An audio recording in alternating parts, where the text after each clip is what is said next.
Bonjour les amis et bienvenue dans l'instant lecture numéro 27.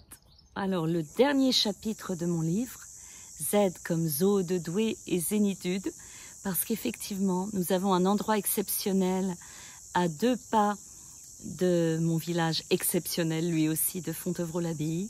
C'est le bioparc de Douai-la-Fontaine et j'ai voulu partager avec vous une visite virtuelle et impressionniste de cet endroit qui nous rend absolument zen, ma famille et moi, depuis que nous y allons depuis plus de 40 ans. On commence la lecture? Vas-y, tends les bras, doucement comme ça. Il ne va pas te manger, dis-je à Annabelle, haute comme les 3 pommes de ses 5 ans enfantins. Lui, c'est Sacha, une girafe de Kordofan en Afrique centrale. Il a 18 ans. Sa longue langue bleue vient chatouiller les mains de ma fille pour lui dérober les branches du feuillage qu'il a envie d'avaler goulûment. Le visage d'Annabelle s'éclaire. Elle a donné son goûter à un géant. 23 ans ont passé, Sacha a 41 ans et les cigognes ont livré 4 girafons, Delo, Oma, Ama et Esmeralda, pour lui permettre de transmettre son savoir ancestral de la savane. Son cœur, 2 fois plus puissant que le mien, a dû s'emballer et se remplir de tendresse devant ces petits de la girafe. Les 2 ossicônes, antennes ossuaires couvertes de poils, leur donnent un air un peu pâteau, vite dissipé par leurs grands yeux attendrissants cernés de longs cils de star. 16 mois de gestation ne sont pas de trop pour fabriquer un être de 2 mètres de haut et de 50 kilos à la naissance.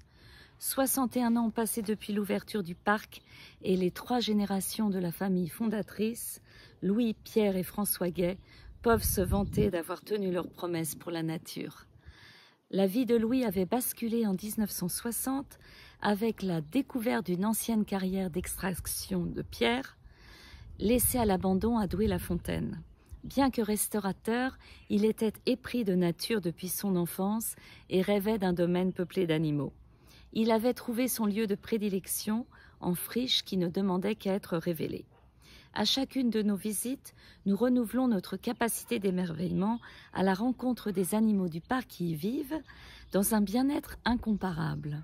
On est loin de l'image des animaux en captivité qui tournent en rond dans leur enclos. Même si la nature nous est servie sur un plateau captif, ce parc animalier a été façonné par les fondateurs pour que leurs pensionnaires aient l'impression d'être dans leur milieu naturel. Quand on arrive au parc, le trésor est caché. Sur des hectares, la pierre jaune et friable de Falun a été excavée année par année pour créer des enclos naturels souterrains pour près de 1500 animaux. Il y a 10 millions d'années, la mer était ici. Le Falun est le témoin de sa présence sous la forme de coquilles de mollusques compressées, érigées en falaises vertigineuses. Le bioparc nom du zoo est devenu le seul parc troglodytique creusé dans la roche au monde. Son directeur actuel, François Gay, ingénieur paysagiste de formation, a créé un véritable écosystème en 3D, un univers magique pour les petits et les grands, peuplé d'animaux sauvages dans un labyrinthe minéral et végétal exceptionnel. Le pari a été gagné. Nous n'allons pas simplement y voir des animaux rares et menacés, nous allons découvrir leur habitat et comportement en étant immergés parmi eux. Nous avons notre parcours de visite fétiche avec lequel le parc se laisse dévoiler dans tout son enchantement en arpentant les allées sinueuses sur 2 niveaux de roches fossiliennes. Il y a les chauves-souris. Nous devons avoir des âmes de Batman car nous nous précipitons toujours en premier dans la grotte aux chauves-souris. En revanche, nous sommes seulement séparés d'elle par une vitre. Même si pour nous la chauve-souris n'est pas diabolique, comme elle est si souvent considérée en Europe, nous partageons l'image positive qu'elle a en Chine où elle est symbole de bonne fortune. Le seul mauvais présage serait qu'elle s'accroche à mes cheveux. Le camp des girafes. Nous allons manger au restaurant qui le surplombe pour y contempler ces pensionnaires indolents. Ces mannequins géants au pelage tacheté sont si charismatiques qu'elles sont devenues les égéries du parc. Elles cohabitent avec les zèbres de Grévy qui, eux, portent comme un pyjama blanc à très fines rayures noires. Le canyon des léopards. Nous pénétrons plus au cœur du parc dans le canyon des léopards. Imaginez une sous-espèce de panthère au pelage soyeux de Java et du Sri Lanka. Un frisson me gagne. Les humoristes du parc, ce sont les haras hyacinthes, persifleurs, leur envergure égale leur arrogance.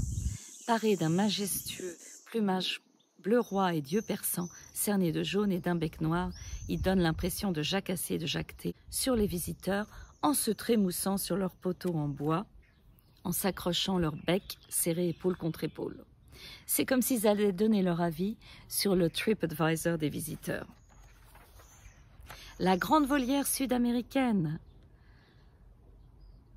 Une trouvaille géniale des propriétaires du parc sur 1 hectare. Ils ont créé un canyon et une côte rocheuse aride évocateur des régions andines, le tout recouvert d'un énorme filet grillagé pour éviter les grandes évasions. C'est comme un tableau impressionniste. L'ocre clair orangé du Falin tranche avec les couleurs vives de 30 espèces d'oiseaux. Les ibis rouges et flamants roses ont leur plage privée dans un grand bassin d'eau. La volière européenne, ce décor inspirerait là encore un artiste peintre. Il aurait pour sujet les ibis chauves au cou noir, au plumage violet, les grues, hérons, cigognes, ibis et spatules blanches. La zone asiatique. Quand nous plantons notre regard sur l'énorme tigre de Sumatra, je m'y prends à 2 fois pour vérifier mon identité. J'ai cru me transformer en Mowgli du livre de la jungle de Rudyard Kipling, cherchant à échapper au méchant Shere Khan qui aimerait bien me manger toute crue. La vallée des rhinocéros. Nous sommes dans un labyrinthe bienveillant où nous ne débouchons jamais sur une impasse. Nous voyageons dans les 4 coins du monde, déployés sur 17 hectares. Au fil de la visite, nous endossons les panoplies de célèbres explorateurs. Selon nos humeurs, nous devenons Livingstone, Speke, Duveyrier ou Charles de Foucault pour l'Afrique, Jacques Cartier et Samuel de Champlain pour l'Amérique, ou encore le mythique Marco Polo pour l'Asie. Le territoire américain. Sur le territoire américain, une famille de loutres géantes de l'Amazonie amuse la galerie. Le loup à crinière, qui est un peu plus loin, lui est beaucoup plus discret. Il longe son enclos furtivement, comme s'il était à l'affût. Dans le prochain enclos, nous découvrons les videurs du parc, les ours à lunettes d'Amérique du Sud. On leur donnerait le bon Dieu sans confession, bercés par la douce conviction que tous les ours sont comme dans le conte de fées, Boucle d'or et les 3 petits ours. Petit ours, maman ours et papa ours. Nous poussons une énorme porte pour entrer dans l'enclos des fantômes de l'Himalaya. De hauts gradins en falin surplombent une arène centrale où tous les nettoyeurs du monde se tiennent immobiles en pleine chaleur. Et nous découvrons une scène quotidienne pour les vautours, meurtrière pour nous. La scène de la nourriture. Après la volière africaine, nous pénétrons dans le cratère des carnivores. La nouvelle sensation du parc, un espace XXL où un couple de lions a donné naissance à une star, Nziri, le 1er juillet 2021.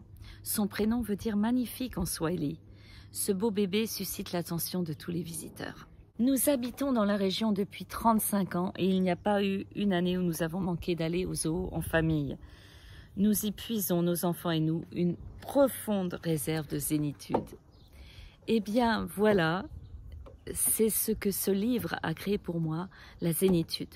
Alors, ce n'est pas fini nos rendez-vous ensemble, parce que j'ai écrit un épilogue d'une 20aine de pages, et là, nous allons pouvoir échanger ce recueil de pensées, partager des choses. Je vous dis à très bientôt.